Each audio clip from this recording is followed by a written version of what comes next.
Innal hamdalillah nahmaduhu wa nasta'inuhu wa na'udzu billahi min shururi anfusina wa min sayyiati a'malina may yahdihillahu fala mudilla lahu wa may yudlil fala hadiya lahu. Asyhadu an la ilaha illallah wahdahu la syarika lah wa asyhadu anna Muhammadan abduhu wa rasuluhu. Allahumma shalli ala Muhammad wa ala alihi wa sahbihi. Wa ya ibadallah ittaqullaha haqqa tuqatih wa la tamutunna illa wa antum muslimun. Saudaraku sidang salat Jumat rahmatullah. Alhamdulillah, kita bersyukur kepada Allah dengan sebenar-benarnya syukur atas segala karunia dan nikmat yang telah Allah berikan pada kita. Allah tidak menyuruh kita untuk menghitung nikmat itu. Dan kalaulah kita menghitung, pasti kita tidak mampu.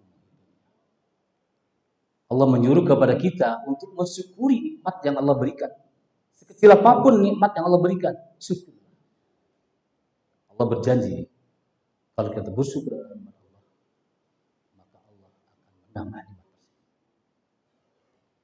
Bersyukur kita pada siang hari ini terpilih Allah sebagai tamu Allah, undangan Allah. Ini semuanya bukan karena kebetulan, bukan karena kita sehat, bukan karena kita sempat, saudara berbagi. Betapa banyak di antara saudara kita yang sehat, yang tidak ada udzur. Betapa banyak di antara saudara kita yang beriman. Banyak waktu mereka, tapi mereka tidak terpilih menjadi orang yang sempat hadir melaksanakan salah satu perintah Allah salat Jumat. Maka bertakwalah kepada Allah. Tingkatkanlah kualitas keimanan dan ketakwaan kita kepada Allah Subhanahu wa taala. Mudah-mudahan kita semua yang hadir ini Allah masukkan pada golongan hamba-hambanya yang mendapatkan ampunan dari Jumat hingga Jumat pekan depan dan 3 hari sudah. Untuk itu tingkatkanlah saudara ketaatan kita kepada Allah Subhanahu. Jadi niatkan ibadah Jumat hari ini lebih baik daripada Jumat yang pekan depan. Kita tanamkan agar ibadah hari-hari esok lebih baik kualitas dan kuantitasnya daripada hari.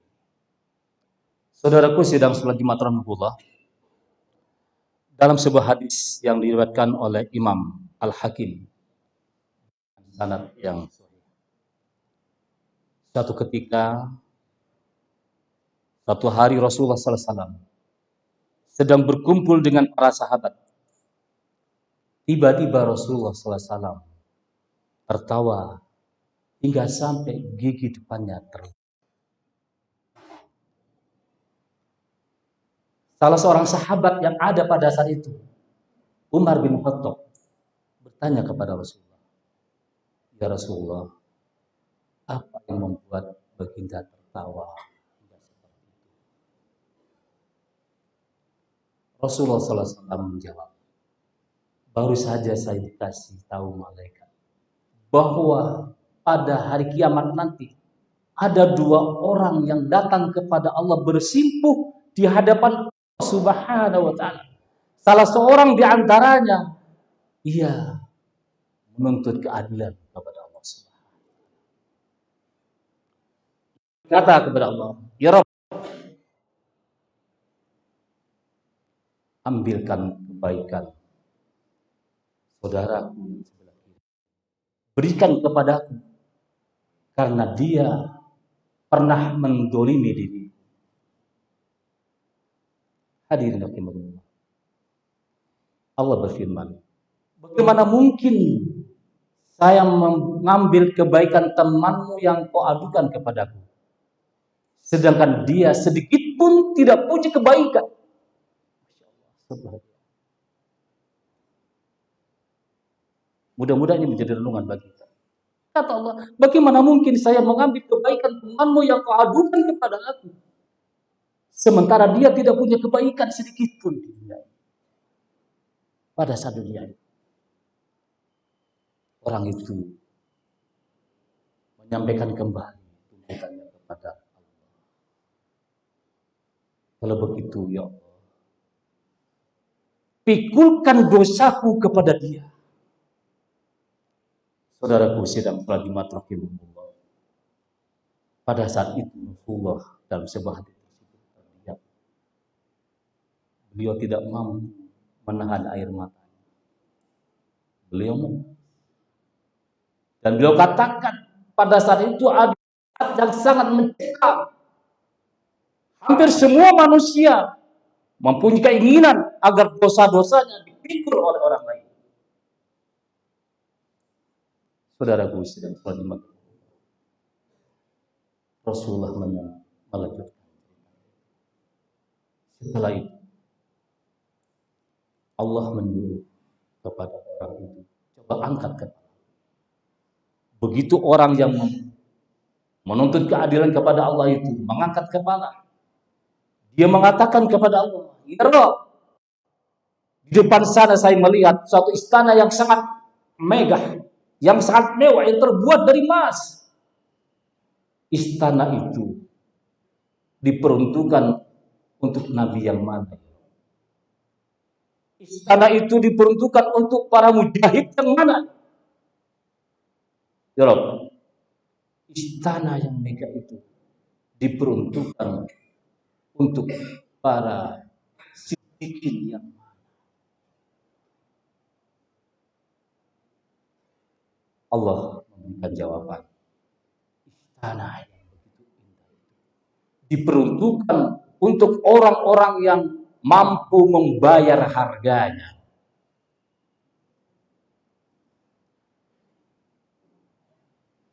Siapa mereka itu ya Allah?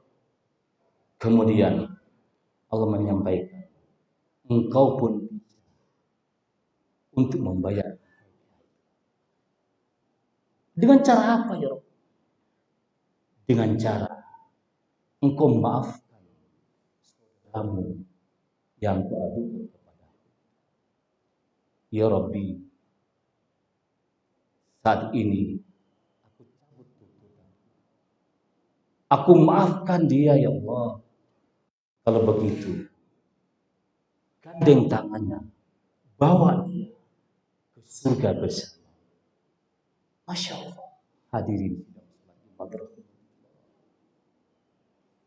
Lalu Nabi mengatakan, bertakwalah kepada Allah, wahai saudaraku, bertakwalah kepada Allah. Laksanakan apa yang Allah perintahkan dan Rasul contohkan. Bertakwalah kepada Allah. Jadilah engkau orang-orang pemaaf. Jadilah engkau menjadi orang-orang suka mendamaikan terhadap perselisihan di antara saudaramu. Saudara bahagia. Ternyata memberi maaf, meminta maaf, saling memaafkan merupakan satu sifat yang sangat tinggi di sisi Allah Subhanahu wa taala. Allah berfirman dalam Quran surat 7 ayat 199. A'udzubillahi minasyaitonir rajim. Hudil afwa wa'mur bil urfi wa'arid 'anil jahilin. Kata Allah, jadilah engkau pemaaf. Perintahkanlah orang-orang untuk berbuat ma'ruf dan berpalinglah dari orang-orang yang bodoh. Saudaraku sidang Fadimat, firman Allah menjadi renungan kita bahwa jadilah orang pemaaf. Perintahlah, suruhlah orang-orang untuk berbuat ma'ruf dan berlindung dari orang-orang yang bodoh. Kita semua mempunyai peluang Bapak-bapak untuk menjadi orang-orang pemaaf. Kita semua mempunyai peluang untuk mengajak kepada orang-orang yang bodoh, memperingati, menasihati kepada orang-orang yang bodoh. Kalau mereka sudah diberi tausiah, diajak untuk menjadi orang-orang yang ma'ruf, mereka tetap dalam kebodohannya, maka kita berlindung kepada Allah dari golongan orang-orang yang bodoh tersebut. Hadirin sidang salat. Di dalam Quran surat 15 ayat 85 Allah berfirman, A'udzubillahi minasyaitonir rajim. Wa ma khalaqnas samawati wal arda wa ma bainahuma illa bil haqq. Wa inna sa'ata la'atiyatun fasfahis sabhal jahil. Kami tidak menciptakan langit dan bumi serta apa yang ada di antara keduanya, melainkan dengan benar. Sesungguhnya kiamat pasti akan datang. Maka maafkanlah mereka dengan cara yang baik. Saudara Presiden, kalau kita termasuk orang-orang yang mempunyai komitmen dari hari ke hari, dari pekan ke pekan, dari Jumat ke Jumat, berupaya untuk menjadi orang yang muttaqin, insya Allah kita akan mempunyai kecerdasan emosional, kecerdasan sosial, kecerdasan finansial, sebagai bukti daripada orang-orang yang muttaqin, dan sebagai bukti bahwa kita insya Allah suka memaafkan atas kesalahan. Sebelum orang lain itu minta maaf atas kesalahannya, kita sudah memaafkan. Bagi kita yang menyadari bahwa diri kita adalah orang-orang yang lemah, Allah cipta manusia dalam keadaan lemah. Qul insyaallah dhaifah, bahwa manusia dicipta dalam keadaan lemah. Menyadarilah, jangan mudah berbuat salah. Kalaulah melakukan satu kesalahan, cepatlah minta ampun kepada Allah. Dan itu salah satu kecerdasan spiritual bagi seorang. Ketika melakukan satu kesalahan, kekeliruan, dosa, minta maaf kepada Allah. Bukan mencari pembenaran, bukan mencari pembelaan. Oleh karenanya saudara berbagi, hati-hati dalam itu. Jangan sampai mendolimi orang lain. Apalagi sebagai orang yang mempunyai komunitas pemimpin dan mereka mendolimi kepemimpinannya, berat saudaraku di hadapan Allah SWT. Mereka tidak akan beranjak kaki itu sebelum menjawab pertanggungjawabannya selama hidup di dunia ini. Sebelum mereka menjawab dari mana harta yang kau dapat untuk apa. Oleh karena kalau kita mempunyai kecerdasan finansial, maka jadilah orang-orang yang suka berinfak dan suka. Dan kita semuanya harus menyadari ketika melakukan satu kesalahan, maka cepatlah minta maaf kepada semua.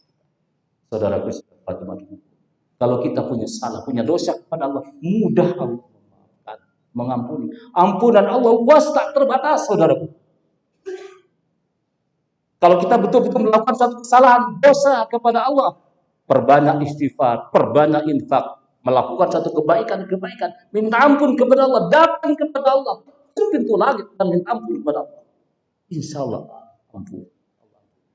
Tetapi kalau kita punya salah kepada kita mendolimi saudara kita dan kita tidak sempat minta maaf dan angkuh kita, merasa diri kita hebat, merasa diri kita mempunyai power yang hebat, dia tidak menyadari kesalahannya, tidak menyadari bahwa dia telah melakukan kedoliman selama ia mendapat amanah.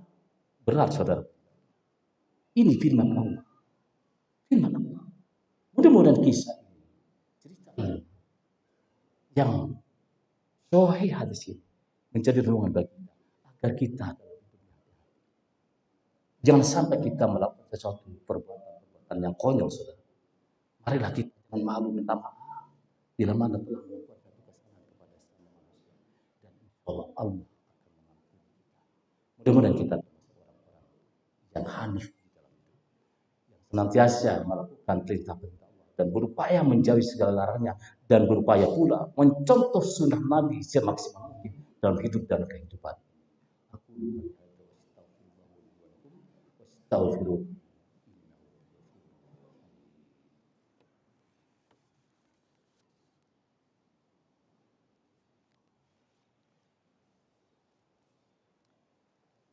Alhamdulillahilladzi anzala 'ala 'abdihi kitaba wa lam yaj'al lahu qayyiman liyundhira ba'san shadidan min ladunhu wa yubashshiral mu'minin alladzina ya'maluna sholihati 'anna lahum ajran hasanah. Asyhadu an la ilaha illallah wahdahu la syarikalah wa asyhadu anna Muhammadan abduhu wa rasuluh.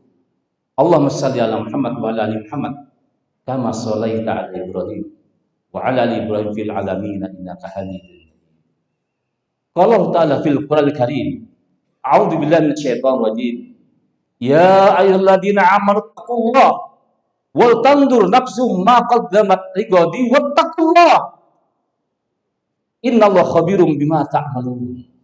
Saudaraku sidang pendengar, mari kita renungkan firman Allah. Seruan Allah dalam surat 59 ayat 18. Wahai orang yang beriman, bertakwalah kepada Allah dan setiap diri yang dalam perhatikan terhadap apa yang diperbuat untuk hari esok. Diulang lagi oleh Allah. Bertakwalah kepada Allah. Sesungguhnya Allah Maha mengetahui. Perbanyaklah masalah. Kita doakan saudara kita yang mungkin melihat atau kita lihat secara kasat mata banyak berbuat salah, banyak berbuat dosa, banyak berbuat dolim. Mari kita dekati, nasihat agar kembali kepada petunjuk Allah. Kalau sudah kita memperingati, menasihati, tetap dia melakukan satu kesalahan besarnya, maka berlindunglah kepada Allah dari golongan orang-orang yang bodoh. Untuk itu mari kita berdoa mohon kepada Allah.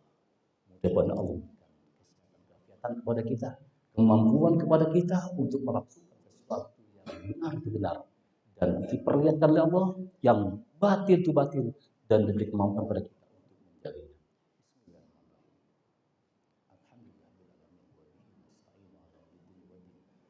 Bismillahirrahmanirrahim.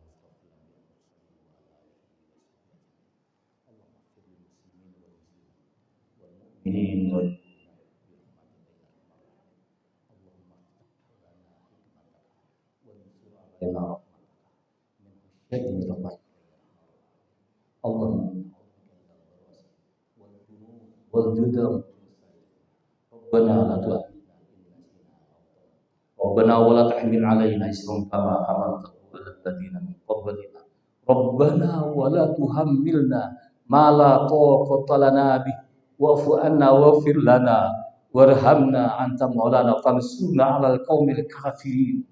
Rabbana atina fid dunya hasanah wa fil akhirati hasanah wa qina adzabannar. Subhanallah.